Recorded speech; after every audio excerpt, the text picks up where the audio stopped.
right, here we go. Top 5 most disappointing movies of November. There are some movies on this list that some people are going to say you're absolutely wrong about, but there are other movies on this list that some will say, I agree.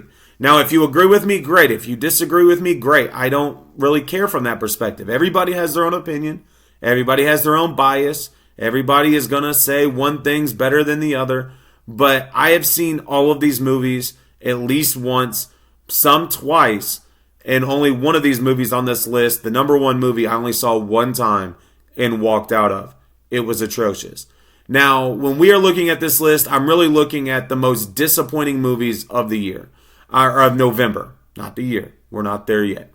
But what I mean by that is we are looking at movies that really just underperformed what the expectations were. And we're going to start off with number 5, The Running Man. I think this movie had a good premise, basing it off of the Stephen King book. I also look at this movie and think the first time watch, it's decent. But then when you watch it a second time, you realize what is missing from this movie. Mr. Richards has to rely on everybody else. He can't do anything on his own. He's trying to provide for his family. I get that. That's a good, solid storyline. But it is not the 1987 version. And if you compare this one to that one, obviously the 1987, in my opinion, is going to be better. Movie number 4. Now, this is the one where I know people are going to be upset about, and that is okay. And it is Wicked for Good. The production of this movie was okay. The storyline in the second act is okay. I like it because it's more dark and gloomy than the first movie. I'm not a big musical fan, so having that eerie feel to it was good. But I think this movie in itself hurt its own self. Now, what do I mean? Very simple. In movie number 1, the promotion was so high, the budget was so high. Every time you turned on the TV, you saw ads and commercials and promotions. You couldn't scroll through TikTok. You couldn't scroll through Instagram, whatever, without seeing something for Wicked. In the second movie, they had a similar feel, but I think where they messed up is making this a 2-part movie. And I get it. The play is you have Act 1, which is absolutely incredible. You have Act 2, which is typically where the film goes down. I just feel like this movie was long and it drug out even longer than the first movie in some aspects. Did I feel like I got out of the theater a lot quicker? Yes, even though there's a 28 minutes or 22 minute runtime difference. I still like the movie. So don't tell me, oh, you're wrong, because the movie was great. The movie was not great.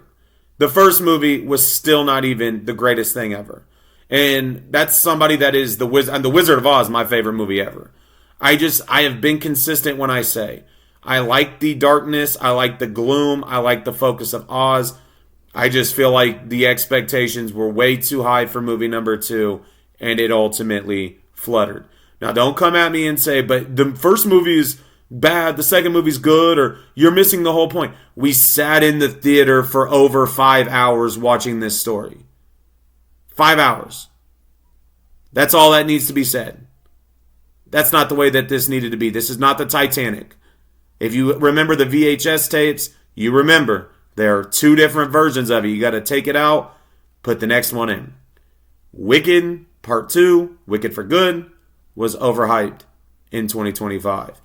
Movie number 3, I'm going to look back down at my cheat list because this is going to be a movie that some are going to agree with or disagree with, but it really is the story that makes this an overhyped movie, and it is Die My Love.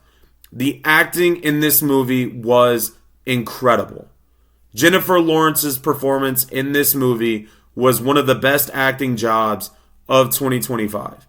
She was intense. She was insane. She did a lot of things well. But where it all went wrong was the story. Now, when it comes to this movie, I have to say the only thing that I truly remember from watching this movie is the dog barking for 7 minutes.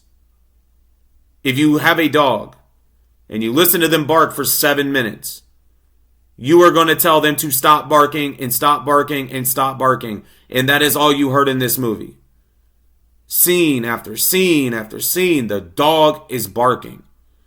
But now, where does this movie go wrong? Because that's going to be the key thing. This movie goes wrong when you're looking at a story.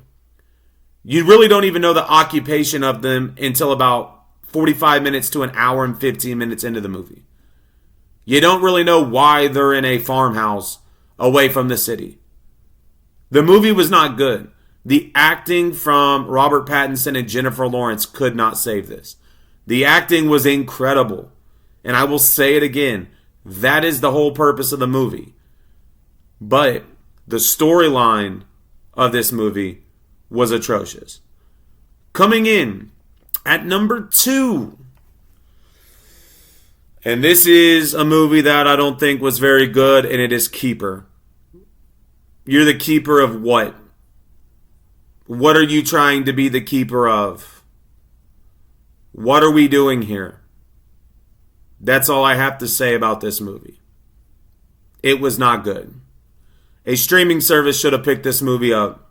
It should have stayed on that streaming service, and it should have never left. If you wasted money to see Keeper, luckily I have the Regal Unlimited pass. Because if I spent money on Keeper, I would have been mad. And our number 1 movie. If you've made it this far, make sure to hit the subscribe button. Make sure to go follow me in the social media pages below. You'll see the link tree there. Follow me on all that. Stay up to date with what I'm seeing, reviews coming out, everything like that. But now we are here for the number 1 movie. The worst movie of the month of November is The Thing with Feathers. Now, this actually came up yesterday. Shout out to the Blue Futon, by the way. The Blue Futon, subscribe to him, posts a lot of content, sees a lot of obscure movies like I do. Go subscribe to him.